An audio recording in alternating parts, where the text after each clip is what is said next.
All protocol observed. 1 Kings chapter 3. 1 Kings chapter 3, verse 21. 1 Kings chapter 3, verse 21. 1 Kings chapter 3, verse 21. And when I arose in the morning to give my child suck, behold, it was dead. But when I conceived that it's in the morning, behold, it was not my son, which I did bear. So when I was reading the Shona Virgin, 1 Kings chapter 3, verse 21. 1 Kings 3:21. Yeah, I got the base and I got the key line and not the same of Israel.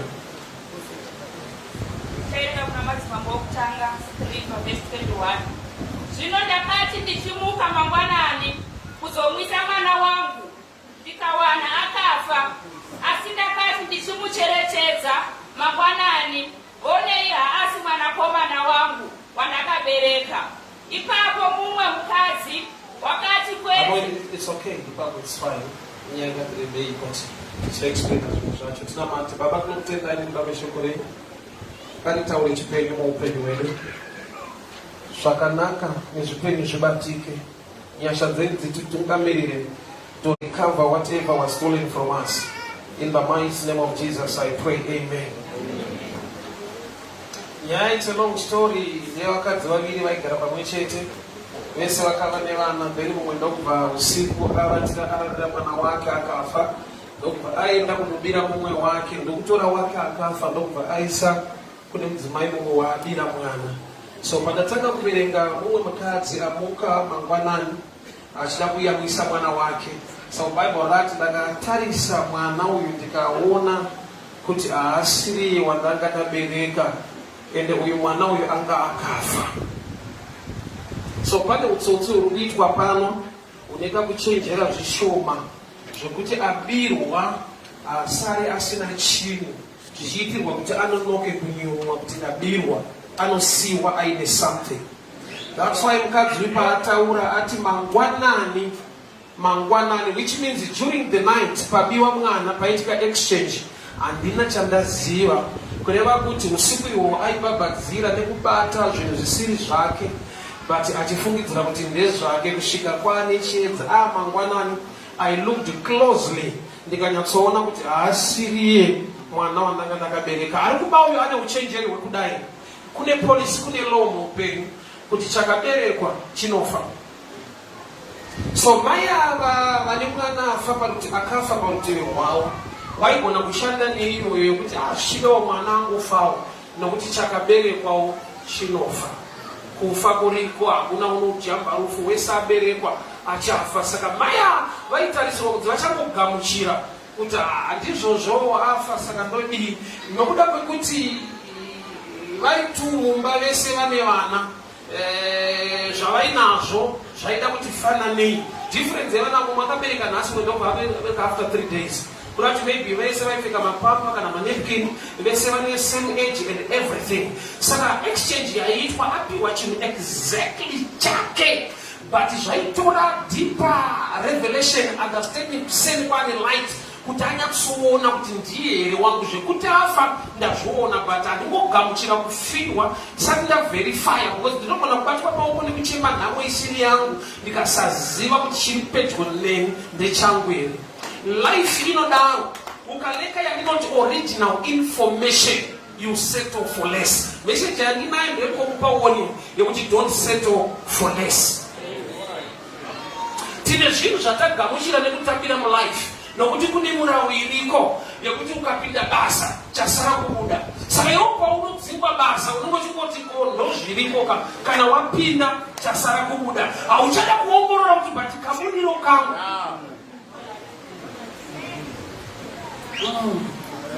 Kune zviriko muupenyu zvatakatambira.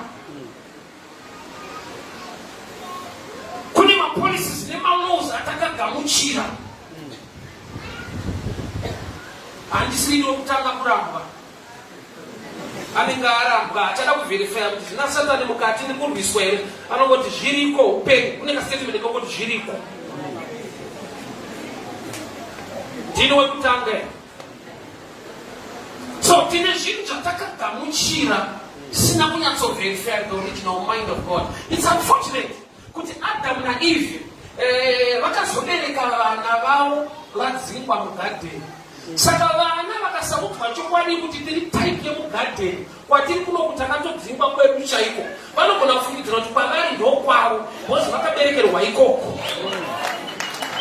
Vanoti vabereki vanogara pasi nevana kuti mwanangu titone magadheni edu zvaunoona kudai tiri musango kudai so taitoona gadheni but netikanzwa takaita tikazongodzingwa but original kwedu chaiko chaiko hakusi musango. So kati vana vanotanga kutsvaka manje the way to go back into the garden because akatadza vabereki kwete vana. Saka nhamo nekuti vana vakangokura vasiri kutomboziva kuti type yemugadheni. Saka uchiona nedzimwe nguva mukutaura kwemazuvano vanenge vakuti machechi emazuvano anoparidza prosperity zvaita sekunge imaindi yamwari kuti vanhu vatambudzike kana vari panyika. Vari kutaura upfumi, vari kutaura nyaya dzekubudirira, nyaya iripo ndeyekuenda kudenga. We are not heavenly minded to be earthly useless. Ndiripo kuti kune maissues anoshanda pano asingaitike kudenga. Ekune vakauya nemumwe mukadzi muna Jesu akafikwa nevarume 7. So kana taakudenga anoita mukadzi 1 because kwaigarwa naka. Jesu ndokubva ati akurorwe munhu. Which means kudenga ukasarorwa pano zvatopera. Hakuna recovery plan yemabhatura ese. Takomana mauya munobvira makora vanhu venyu ava. Zvavharana. Anointing simba raMwari riripo kuti rigadzirise maissues ari panyika kwete kudenga. Why? Because kudenga akuhwari munhu. Saka the anointing, the grace healing inofanirwa kutoshandiswa pano. So usaziva the original mind, the original plan of God, you settle for less. Pharaoh ashungurudzana nevana veIsraeri. Moses watumwa naMwari ndokunegotiata naFaro. Faro pane paakazombozvibvuma but anga akuisa kamwe kamutemo kakuti endai asisiyai mombe. Kuda kuti ichiriyo nhau yekuenda but yane mamwe mastrings ari attached ekuti Moses akasaziva the original mind of God vanobuda vasina mombe because Exodus zvinongoreva kuti kubuda but Revelation kabudiro.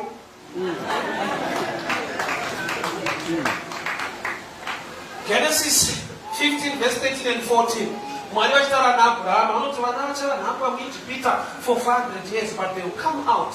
Kwete kuti come out chete, they will come out with a great substance.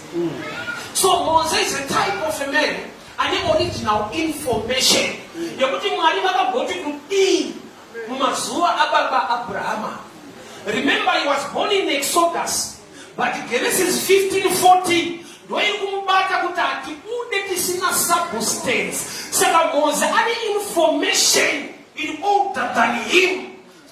Saka kuti akaberekwa Exodus 2 but akuziva kuti pana Genesis 14 nyaya aitora kupi. Uchaona nemwengo akakumbira kuona Mwari, the glory of God. Mwari vakamuisa pakati pedombo in the cleft of a rock and God passed by. And he saw the big part of God. To me, but not God, do not want to dissolve what he went. Because in the beginning was the Word was with God, and the Word was God. So Moses akaona the big part of the Word. Akadzokera mushongore kumashure. Ndokuona kuti ranhasi kubuda rine kabudiro kakatangwa kumashure. So ukasanga original information pamusoro pepfungwa yaMwari neupenyu hwako unongoti so long life. Chikuru kufema but kune mafemero ka kumwe kwato kufemereka asino mafemero acha.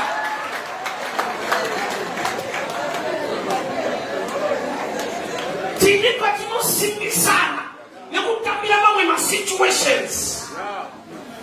Rebecca ine nhumbu makatanga kunetsa mulungu make ndokubva afuga makanamata anakumanira kulebha kuti munguva yakwana akaandastenda kuti mamani angu asati akwana aisilebha pain ipain chaiyo chaiyo. Ishe sei zviri kudai zvikati mauri mune ndudzi mbiri mune hondo irimo asi mudiki kuchabudirira kudarika mukuru. Ari kutsvaka information pamusoro mudumbu rake nekuda kwekuti acalculata kuti kana dai dziri 9 months inenge yapei yekuenda kudeliverance nekunobatsirwa, but kana dziri 4 months panofa munhu tikashasha yamwara. Saka akatsvaka original information, pfungwa yaMwari kwayo pamusoro pezvaakatapura. That's why it was unfortunate. Nokuti Mwari pavakataura message yevakomana vari mudumbu, vakomana vaitova mudumbu, but message iyi yevakomana ivava vasiri kunzwa. Nokuti Mwari ari kuti mudiki achabudira kudarika mukuru, but vafanira kuti havasi kunzwa. That's why pavakabuda mudiki akati handisi kuzodya chikafu ichi une pekodzero dzeudangwe, yeti Mwari akataura kuti uyu ane blessing before birth, but aitsvaga birthright, iye ane blessing before birth. Hauna kudinzwa ndiripite futi. Mukomana akati ndipo birthright yako ozvekudya, inyaya isaona Jacob. Paitova neera inoshaya information. Nokuti Mwari vakatoti uyu mudiki hazvisi zvekuti aberekwa panhamba chii kana kuti kudii. Inyaya yekuti Mwari mhini ndatoda kuti achabudirira kudarika mukuru. Saka hapana paunozoita ediu nemukuru nekuda kwokuti already you are above him by God's word. Saka munhu akashaya word anotikirwa nemasacrifice asiri ndiwo. Hazviriko chechi yanhasi zvino ukasakura pakuziva Mwari unobhadhara zvisingabhadhariswe. I remember one day taenda kunogocha so panonzi pamereki. Saka pakaenda murume aitengesa mabhaibheri. Vanhu vafaira mabhaibheri aita $15. So ndakavhura the cover kwekutanga ndichida kuona mukati. Ndobva ndaona akanyorwa kuti not for sale. But ma not for sale aitengwa. Kuya kuti zvako zvekuti zvemara unogona kutozvitengesa. Nhamo ndeyekuti kusaziva the original mind of God. Unongoti chikundopeka. Wasapane nguva yekuti aiwa haisi nyika yedu tinatorwa saka chero zvavanotita ndizvo zvotingaite sei. Kuti unyatsoona kuti zvako zvine mweya wechina nokuti vamwe munyika yavatorwa Mwari akavapa nyasha vakava naQueen Esther. Munyika yavatorwa Daniel akarangarirwa akasimudzirwa. But iwo nepfungwa yengoti hakusi kwedu yeti nyika nekuzara kwayo ruoko rwaJehovha. Ndakuprovoka nharo mauri. Nokuti munhu akaziva the original knowledge anoita nharo. Hama dzangu kuziva original money kunokubatsira ukazosangana nefake. Nokuti kana usati waona original fake itori original mauri. Papi paunotarisa kuti inei hapana ka. No, izvezvi ukapiwa fake 20 pound unoti thank you. Hauna mavhetero aunoita ukamboiona. Notokupura kuti tatore timatwendi guys. Why? Because hauzvizive. So the devil anoraita paignorance. Usiku akaexchangerwa mwana haana kushayiwa chekubata akabatiswa chisicho.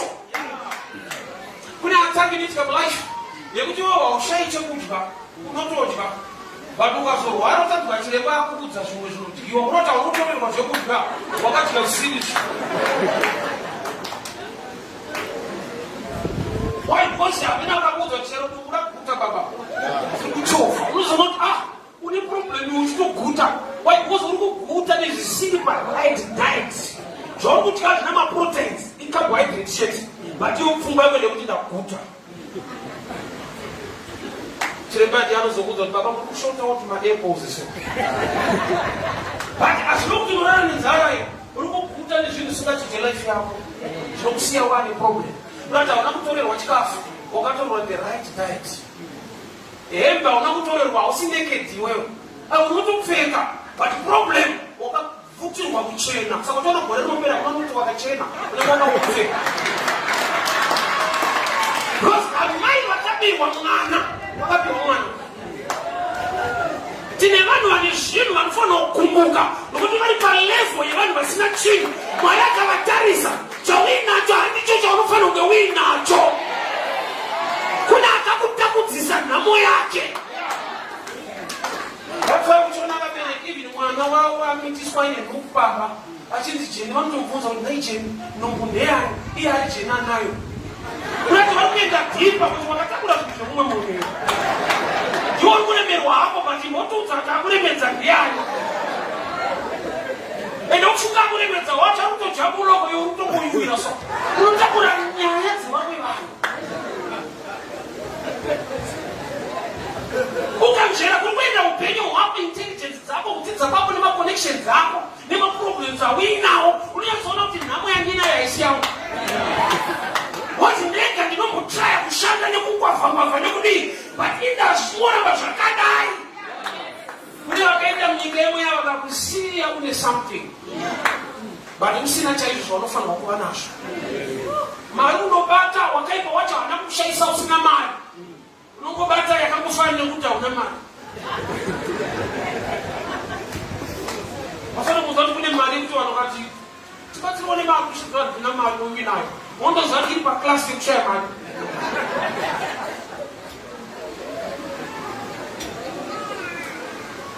nharo dzinoitwa nemunhu aakuziva chokwadi zvimwe zvatiri kugamuchira izvi mapolisi nemalaws ariko kuti haano zvazviri ukapinda basa chasara kubuda atiunadzirirwa wako haunatsonzwa haunatsoonero haunachawakatongotadza kana wai kungonzva tichakuda pano kwete nekuti unenisikanzwa nozvauri kukanganisa kuti unyatsoti padiri pane mweya ukusagamuchirwa amene akangokuti ukapinda basa chasara kubuda saka unokuswera uchidzikwa so chingoti upenyu hwacho hakusi kwedu kuno nyangwe kusiri kwedu but vanhu vari kugara wani kuita research nyangwe kusiri kwedu but indara vanhu vari kuita zvinhu zvinobatika kusiri kwedu so nyaya haisi yeforeign land takatarisa mangwanani ndinyatsona kuti uyu mwana uyu tese takabereka but uyu mucheche but kunoti ane zvimwe mamax ukaenda kumapurisa uchindabirwa tv vanoti imbotitsanangurira nderudzi wotisamsana havati dzokera mainchisi banganotsanangura havati chienda vanoti une any serial number kana emaki yaunoziva ine waibotikarika pamatv akabiwa kuti tizoziva kuti iyi ndeyako unefanira unge wane imwe information iri more than Samsung 52 inch yakatsemuka pakona so wane information yekuti vakaitarisa havaende kumainchis nekutaipe vanoti pakona apa ndopaaitaura saka mai vanga akatarisa mwana saka ndofunga pavakabereka mwana wavo vakanyatsoona nzeve mino yacho ndokutarisa zimusoro ndoza ndotaipe yekwenyu saka pakazochinjwa pakauya imwe taipe anotanga avheta maqualities nemacharacteristics akamwana aiwa iwewo unokushayiwa murume wakamupiwa ati unofanira kuvheta kuti mwari shuwa ndo taimu chaichaire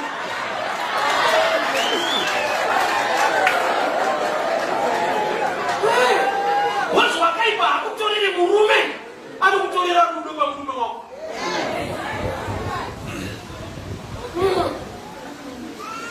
hauna kushayiwa mwana wakapiwa mwana wokuti ukatarisa unokushedzera kukakomana bereka hako but apa tine problemu apo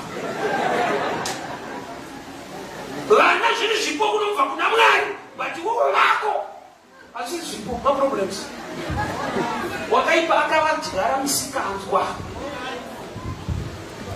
so iri kutambika mumba ukaenda vanhu avanogara vari 2 which means vaiwirirana they were friends uri kuonero sometimes era ndeyekuti wakaakomodheta problem yako kugara iwewe nechoice ukati inogara naye vaigara muone room renti vaitoshare magetsi mvura vaishare chikafu vaibika vese they were friends but haana kuziva kuti shamwari yangu ndombavha yangu kune vakadzi vakatorerwa varume vaone shamwari dzavo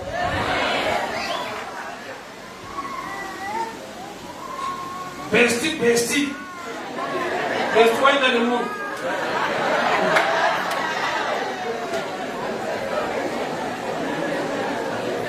akauya seshamwari but the devil aiva neagenda unozivaira kuti muegypt faro akataura naananyamukuta mamidwife kuti pakaberekwa mwana mukomana urayai midwife ari trained kubatsira munhu kudeliver nyangwe vari trained physically to help they were also assigned spiritually to kill so ukaitoda spiritual discerning kuti my helper is my killer kuti unofanirwa kutiza nyamukuta pane kumufarira nokuti kana uri pamwiri unofarira nyamukuta the midwife but ukaziva kuti ana assignment yekunyorera zvinhu zvangu ndio unenge wakutiza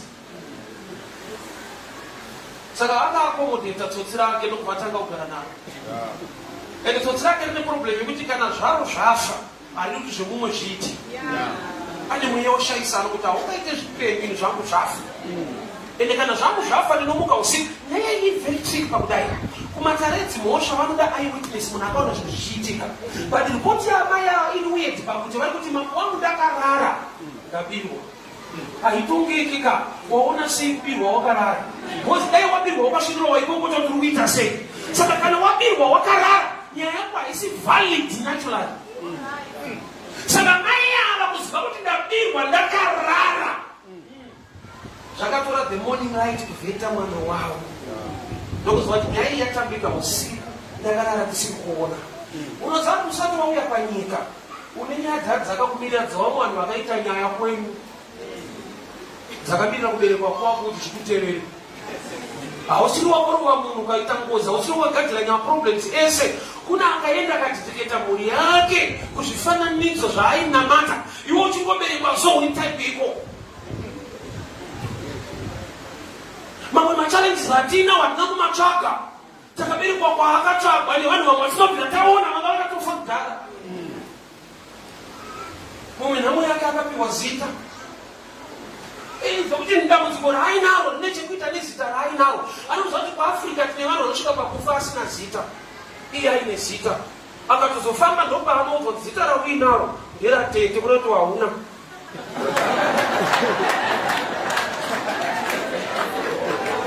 George aitova sekuru wako iwe hauna zita. Une zita rasekuru George. Ende unhu hwasekuru George nemaproblems awo akatera pakagadzirwa zita rawo. Zita rine nyaya, Mwari achitoshanda nevanhu aichishandura vanhu mazita. Zita rinotakura dzimwe nyaya. Izvi zvidambudziko rinoda kuvaresearcha izita. Sekuru George. Iwe unonzi George. Saizvo zvinofunga kuti une zita ndera sekuru George.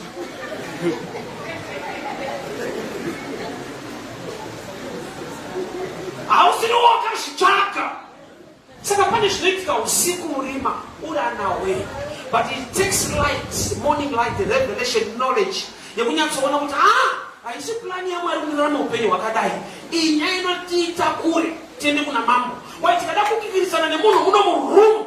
Munhu harare. Munhu ane kumwe kungwara kwainako usiku ndakarara. Unosati vanhu vekunyika vane dzimwe metsi dzavanoita dzokuti ukada kuvafaita kumalevels avo hauwine. Gondo rikada kurwa nenyoka, nyoka iri very powerful and dangerous and poisonous. But inopa gondo kuva nemaresults kuchinja ground. Kwete kuva nepower. Kungouya panyika youdza nyoka kuti anhu handei kumaraini kwenyu. Tinokuita kuda ikoko. Hozi kana ndiri kwenyu munenge muzembera.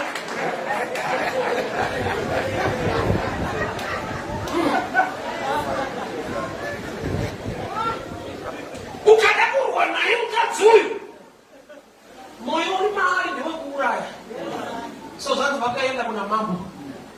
Nyaya yasvika kuna mambo, pamberi pamambo akava makwikwi.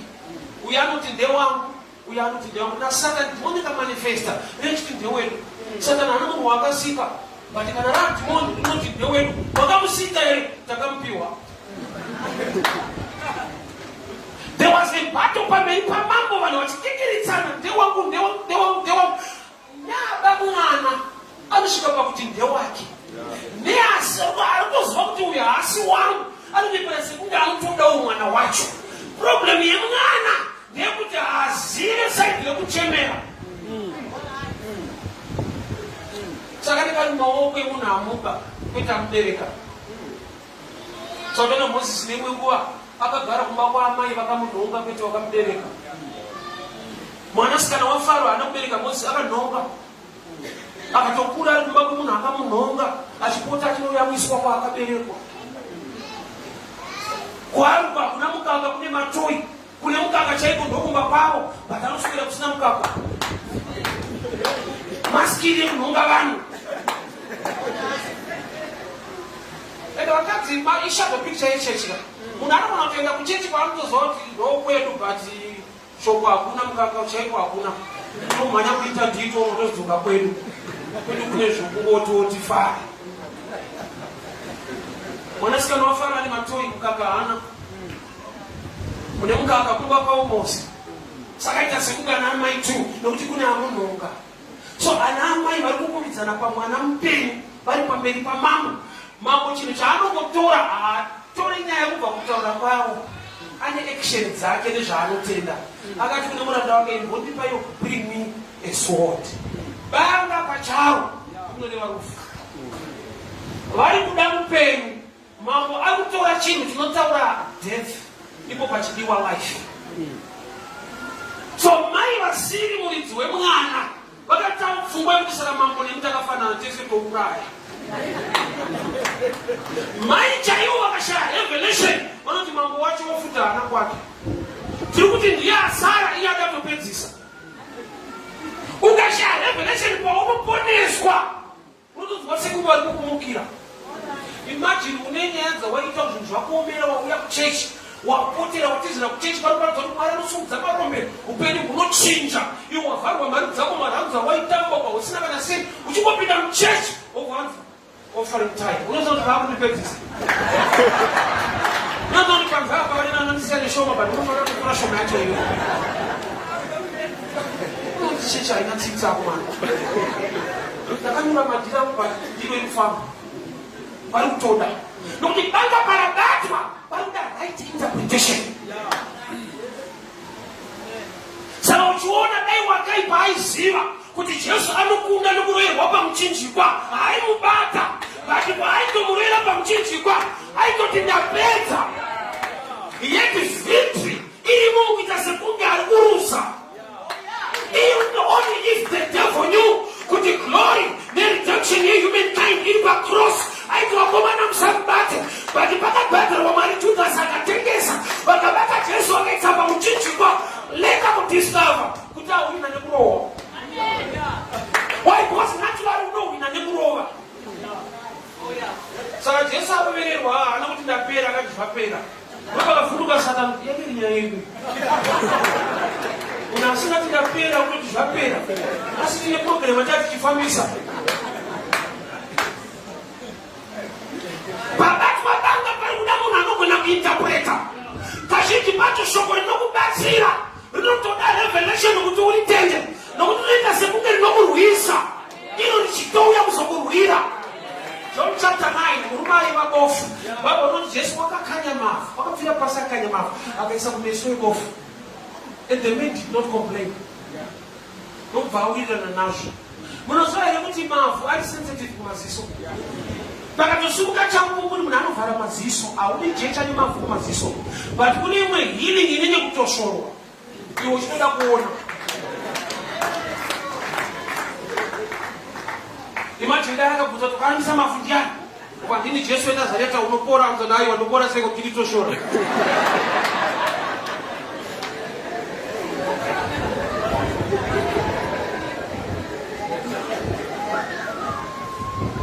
Obedient, the process it is sensitive.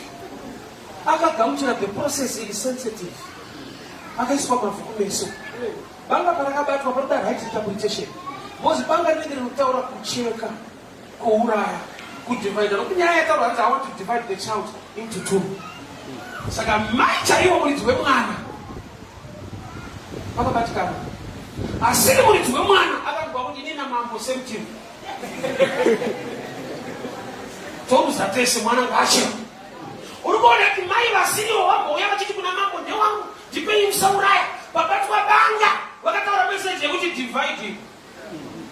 Unombotanga uchidiwa nezvisingakude wozoona zvaakumanifesta true color manje kuti aiwa munhu ngache mambo uye kuchiti ndewangu sei uchifanira kuchekwa kwake. Itsika yezvisirizvo kuuya sekunge ndizvo. Ndakati wedededede vasiya I love you. Bozi naakakumaka akanishandisa munowirirana. Munhu akati I hate you unova uri defensive kugara kuti handide but akati I love you waenda. Chinhu zvawakakomentita mulaisi mambo Heroti mambo akaudzwa nemawise men kuti kuna mambo abereki vatida kumuona zvati kana matomuona muyeni pano mundiudzewo I also want to worship him. spirit of discernment. Mwakabatsira kuti vasadzokere kwaHeroti. Why? Because Bible not he was jealous. He was looking for an opportunity to kill the child. But ati mukamona munhu udzi ndoda kutomuraya. Mukamona munhu udzi ndoda kumunamata. Avana kudzoka nekwaHeroti. Mwari waiziva kuti ari kureveki. So sometimes zvinoreva munhu vanotavashona vanoti zino irema. Kunyemwerera kusi enough confirmation yekuti nokufarira. Vanhu vane zvinhu zvavanoita vasona kudzaona vanhu vakatenana. Unzoma munhu achiti Mwari ave newe unoti kuti areceive. Iwe uchiti Mwari ave newe unoti thank you. Unozati azotara the opposite kuti Mwari vaakusote musha. Mwari ave newe is blessing ka. Vanoti dai Mwari anobatsira tsana mabasa. Ati unaita chijana kuti Mwari ave newe. Unoti kuti thank you. Unogona kuita kureta kuti hapasi kudiwa munhu. Mutauro wakawanda kuti Mwari ave newe hapana Mwari pakutsvagwa case vatari kuwanda nekuti Mwari. Kuita kureta banga kunoita kuti mai vasiriwo varambe vaine joy banga rakabatwa. Chinopa mumwe munhu kufara musituation isingafadzi kugona kuita kureta situation yake. Joseph ari mujeri ari nguva yaakabvunza vamwe vasungwa kuti why are you saved? Yet kana uri in prison to be saved is natural because kuripa tight. But anobvunzirei vamwe kuti why are you saved? Kurati iye akasika level yekutsamwa. But ari musituation isingatendere kuti munhu afara. Tine vanhu vanofara zvokuti Bible rinoti David mwana akafa vakatya kumuudza. But iye akatarisa akaona kuti pane nyaya yaitika akavabvunza zvakamira sei. Saka kuti vanga vachitya nokuti paairwara mwana aitsanga achiti pamwe Mwari akaitire favor. Saka mwana paakafa akarindofunga achaita zvinhu wese. But David anzwa kuti mwana afa zvati wakageza akaenda mumba make akawoshipa Mwari akati ndipei chekudya. Vakatomubvunza kuti why are you acting this way? Ndokubva aita kureta achiti kwaaenda anoti haadzoke isu ndisi tikatozerera weikoko. Saka isituation handigone kuichinja asi kwakutongorumbidza Mwari. Why? Nokuti pane imwe understanding yaaita akatadza panyaya yaasi mwana. David watora mukadzi waUria ndiye aita sin ende shoko rinoti mubayiro wezvivi rufu. But akaita chivi mwana wake ndiye akafa. Saka zoti tsano kufamba vaitawa vasevha ini vaifana kufa inini. Usakati mbeni moja ndapona.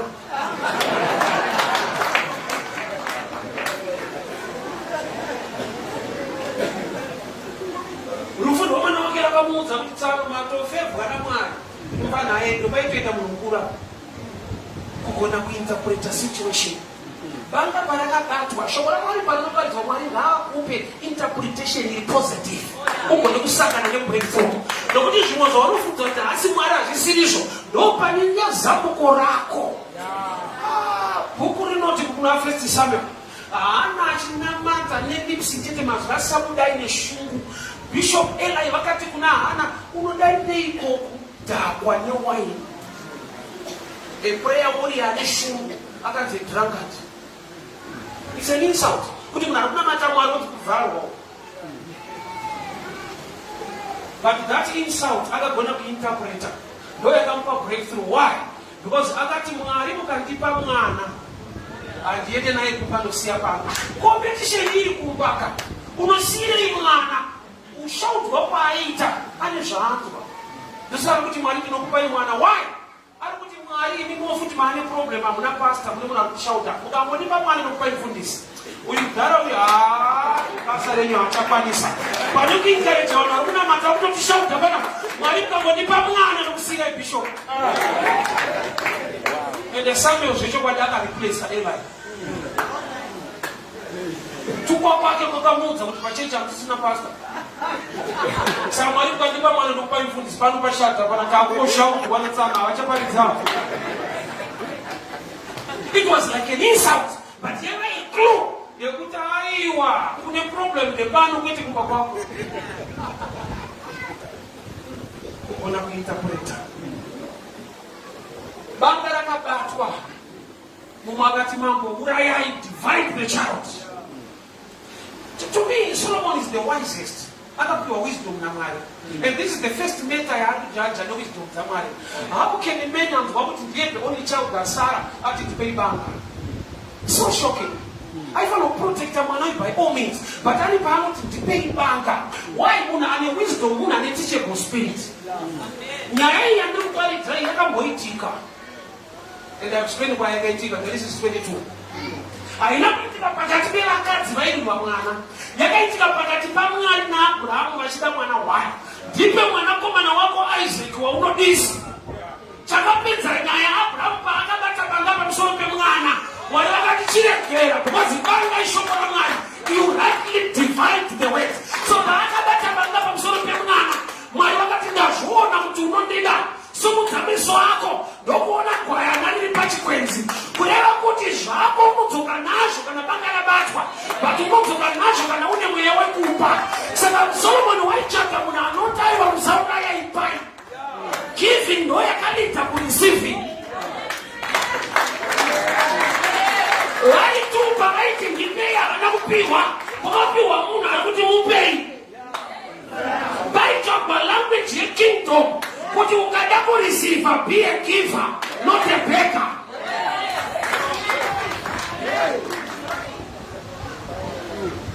Saka ndofunga uyu akaurayira mwana akauraya paakanzwa amamai vachiti musauraya mupei. Akazwa kuti arizaina manje azoona kuti ndinharo. Aguma atondipa ega.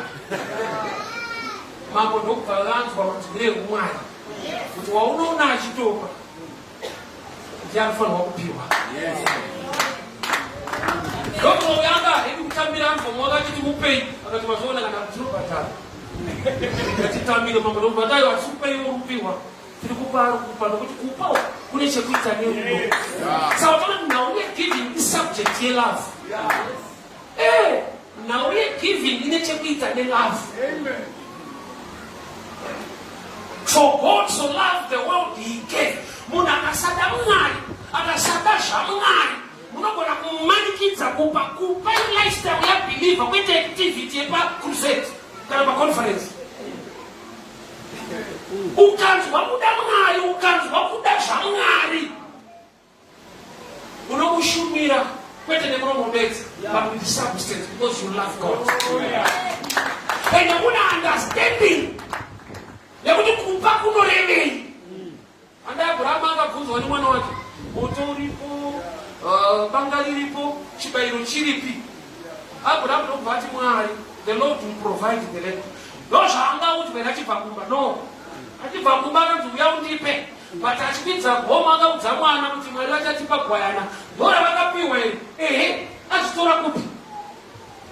Because information yaasina kupiwa, yapiwa nemunzi ndipe. But achipinza goma kuti tiri kunotora. Abraham was muchly mature to a level yekuti Isaac maakati chibayiro chiripi akakipa secret. Havana kuti chiri kutaura ndicho. Unofunga kuti aimbata iri mukomana. Abraham was an old man. Pana anokudza mufana wechidiki. Havana kuudzwa nokuti vatosvika pagomo. Isaac akabatwa akasungwa akaiswa paauta. Nokuti achisungwa achigadzikwa akati mudhara uyo akomana nonyemba. Ndiri gwayana ere. Banga parakabatwa Isaac ndofunga akushedzera kuti finish kubereko. Chakafadza Isaac. Abraham paakatidzwa gwayana. Isaac akazwa kuti ndapona. Ida gwayana racho rinoda kuonekwa munhu apedza kugadzika paauta. Vanodi kuti vanosvika pachikomo vatosangana negwayana ravo togadzika. It seems as if process yekudiwa naMwari kana yacomplete zvauri kuda ndopaanokutambidza. Pachikoma usangane negwayana unotoona motogadzika uni dzenyu ipapo. Banga rabatwa mwana agadzikwa ndopatakatovavereka Genesis 22:14 inokubatsira musha. Because tine statement yatinotaura isiri validated nescripture pazvakatangira. Genesis 22:14 inoti, and Abraham called the place Jehovah Jireh, meaning on this mountain God provides. He never called God Jehovah Jireh. Jehovah Jireh Mwari anopa. I chose to differ through scripture. You know what I'm saying? Alright, it's okay. And the Bible will know in Genesis 22:14. You know, Tio, Abraham named the place not God. Jehovah Jireh, meaning on this mountain, God provides. So I see you put him around no back. In your mother, not see my pillar Peter Moon.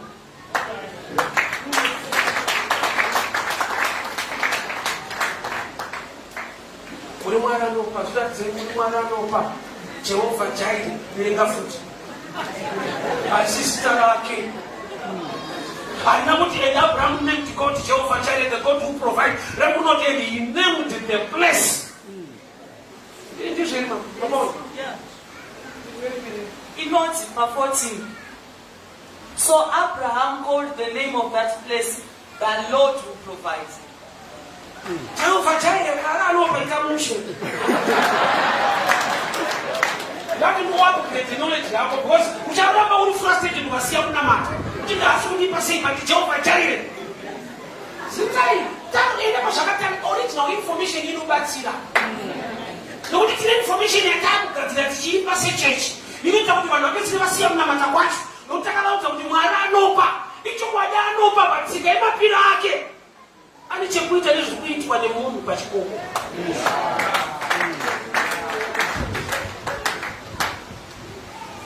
I want to answer. Original information in a yaya. Banana Abraham, Banana Adam. Banana Wapanzi. Panam Dano Granova to Fano.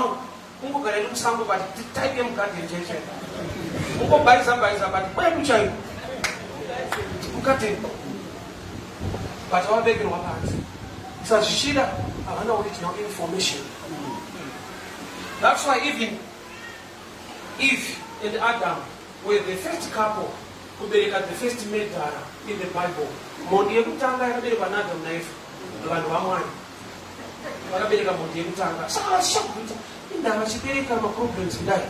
Because discover the problem Adam naive, I see problem young Panya. Our experience, I know Viravamo Vana, but Vakapi was assignment Yakuravana. You are going to see one Madara. Adam, I'm going to see one Madara. I'm dead on bus. What's he was looking at my Eva, you must see what movement.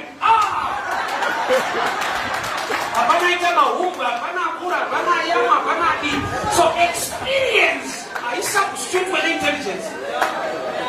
So I never seen them with the body of the Ryan. Wait, no temper watch, we will look at the Tambaka.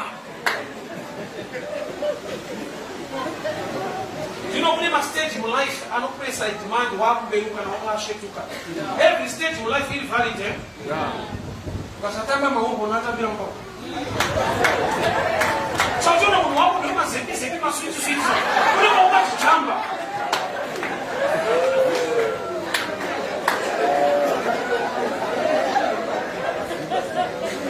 My dear, I just come to you. My dear, I will change us.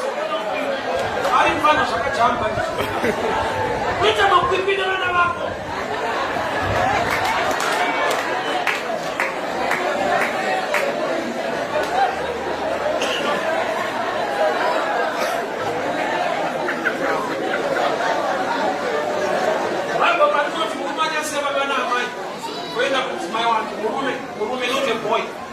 It's a stage, not a boy. For marriage, partner men, not a boy.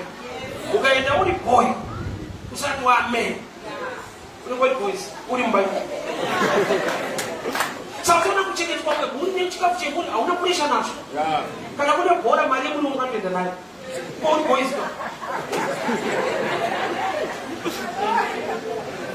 My stage, animal life are valid. Original information will be invalid. So I didn't follow the one baby rako, where did they change rako? I don't put out to women also. Mamma had say that they didn't wait. Those little with some audience will call their geography. It's a spirit weight. I am given intelligence by the grace of God. But I don't understand and not sit down with it. Now you have a moon, what would ask you? Probably those sit down with one in a month.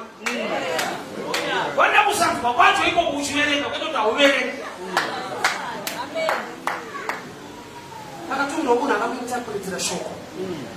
Waikoza kune dzimwe nyaya dzatinopinda mutradition yekufarira kuzodini zokudii. Ukadzoka kuoriginal context yeshoko racho, uchaona ndosaka zvisiri kufamba mani. Anonge ndabata kuti mudzi wechinhu chikunotangira apa.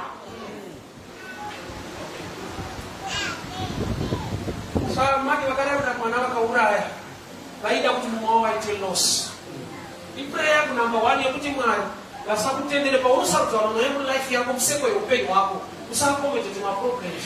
But ari kunyase kuda asi maproblems. Mwari ngakupe kunumwa nekujera. Tine vanhu vakakuwadzwa nevanhu vawakaudza muupenyu. Choice yako yevanhu vawakati ndo shamwari ndo hama ndo vanhu vaya kudhuze. Vamwe vacho they are sent by the devil. Ndovanokudira zvinhu zvavo. So vakadzi vari tu vari mumba vaita exchange yemwana. Ende vakadzi vanogona kuinterpreta this way. Havasi vanhu tu ndiwe. Because iwe uri twin one. Saka uchiona ukafa vanoti munhu haasisipo. Chasara chii ibody. But izvezvi kana kuti leta neutoreta nebody. But man is a spirit. So the spirit man and the flesh vanhu two. Ende mweya ndonoenda kudenga. Nyama inoora. Saka zviri tu zviri kugarisana chinoenda nechisingaende. Saka uchiona kare nawe kuenda kuchechi ndemweya, nyama ikati ndaneta iri kutsikirira mweya. Pane kageni kwekutsikirira kuti zvife. Why? Because chimwe chitori jealous nechiwo. Nyama inotozwa kuti kana tikatsanya sei kana mata sei hatiswedi. Saka mweya kana usvika kuenda ndaneta ikatori. So pane kurare, saka kuti kune zvimwe zvemweya zvawaifanira kugamuchira muupenyu hwako. Vanhu vakazvitadziswa nekuda kwenyama, usimbe nenungo dzepureya nekufamba uchinamata. Why? Because paunotofamba uchinonamata unofamba nenyama yako. Mweya usiri waunofamba. Saka vakadzi vari tu vane tsinde yekuti chakanaka unochinzwira muspirit, physically achibatike. Unoita zvekurota une zvinhu zvacho. Panyika yenyama hazvibatike. Why? Nokuti nyama ine tsika yekuti inotsimbirira chemweya chiri mauri. No wonder uchiona munhu ane chipo chekutamba bhora anoenda kutraining. Gift wakaipiwa naMwari. Training is dedication kuti gift inyatsomanifest 100%.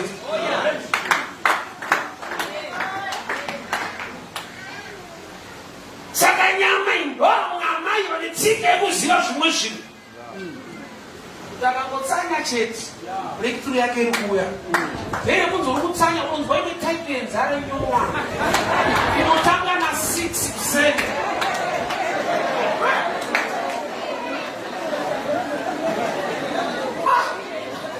Kungoda kuverenga Bible unoita dzimwe dzehope dzamambo.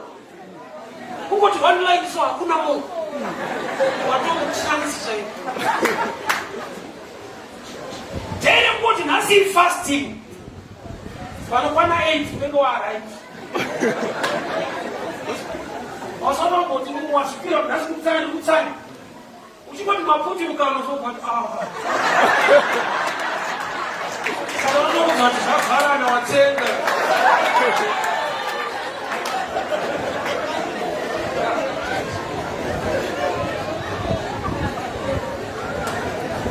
So hakuna kumwe kwaonawana original information than to go through the word of God.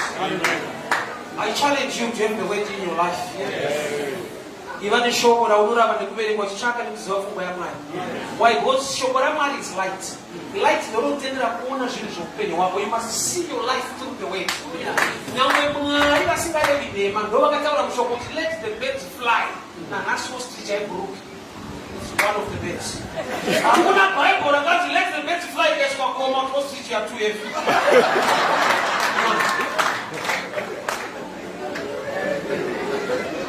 But I'm sure what I'm saying, Chevy ostrich no quite clue why it doesn't fly. Ostrich eat big everywhere. Chidiki ostrich. Information shoko ikaita shoma. Ausimu ndo utembe msumu.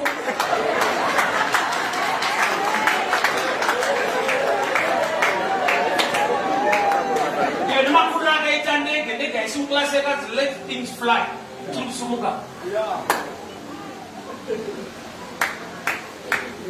original information inoita kuti uite nawo. Hamusiwe paziyo. Kune vakakupa information iyo ukatoigamuchira. I was challenged kuti uzwa kuZimbabwe unanditi atakabva kuMalawi kuno mamusina yedu tobudirira sei. Machina akabva kwaUngu vari kubudirira sei. I said distance. I believe. Hey, kuna macho wedu kuAfrica wanda watoropavadza naenda overseas, which is a good thing. But unozvara kuti kana kuenda kuAmerica kuri kuenda overseas. Kubva ikoko uchiuya kuno futi. Kuenda overseas. Utori mlimi nezve.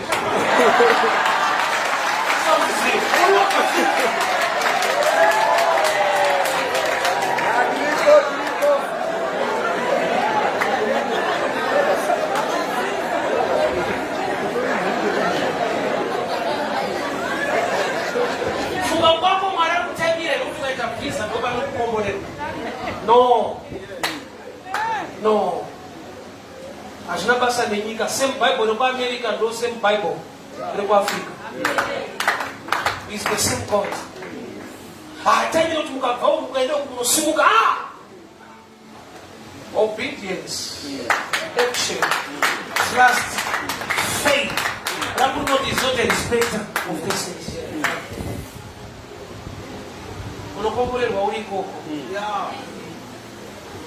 Haga naIshmaeri vakakomborerwa vari kurenji Mwari akavaka tsime kwaAbhuramu vabva nebhodhoro remvura. Chiishombe tsime kana kuti bhodhoro.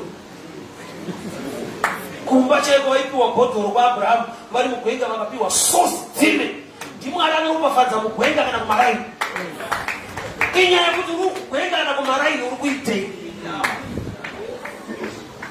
Ngatinamati.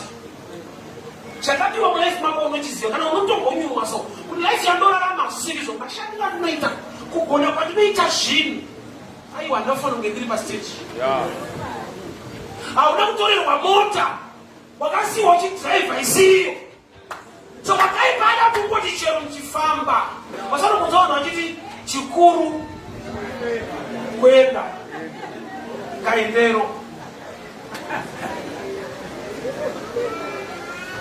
chikuru kusvika. Mastatement evanhu vadhinywa nelife vakutambira zviripo vasisina shungu yekutsvaga zvakanaka. Mota imota ukazopinda dzimwe tainyepirana dzimwe mota ndakafamba neshemwari yakuMujobheko inofamba ichikumaseja musana mota chimwe chinorwadza imwe inenge ichikumaseja ichitaura newe haurasike inenge ichikuudza kuti aiwa tidaro kwada kurovera kuti kunorovera mota inokubatsira kuti tisaita accident dzedu kuerenga navati ko oti chikuru kuenda aiwa life inawo zvakanaka haisi mhosva kuvanoona zvakanaka ndeanani vakaitei vanomamata Mwari upi. So kana iri mweya yekwedu yakaita exchange zvaupenyu hwangu Mwari ngaaite restoration life mako wana basa raunodhiserva bata mari yaunofanirwa kubata zveshoma nezvepasi taramba Mwari wenyasha ngaakutambidze mwana mupenyu anova ndiye wako basa mhenyu rinonzi rako. Let us pray. Father, we thank you for your word. We thank you for your grace. We thank you for your favor. I decree and I declare. Chakabiwa muupenyu wake. Chakabiwa pawanano yake. Chakabiwa pabasa lake. Mweya inorwa nemuchato. Mweya inorwa nemba yake. Mweya inorwa nebasa lake. Every spirit yakaita exchange ikatora mufaro ikamusiyira marwadzo ikamubuda basa nemari yake inobhadhara ikamusiya ari the ordinary person ndaramba mweya wokudzikisirwa hatimude muIjipita titakadaro tiri vanije. We will come out with great substance. I decree and I declare restoration over your life. Restoration over your life. I want you to raise your hand, raise your hand, raise your hand. I want to make a declaration tonight. Baba nekunamata, bamsorope maokwaya. Baba tezvakafambira. Zvaanofanirwa kunge achibata. Akaguta mari, akaguta mikana, akaguta basa rake.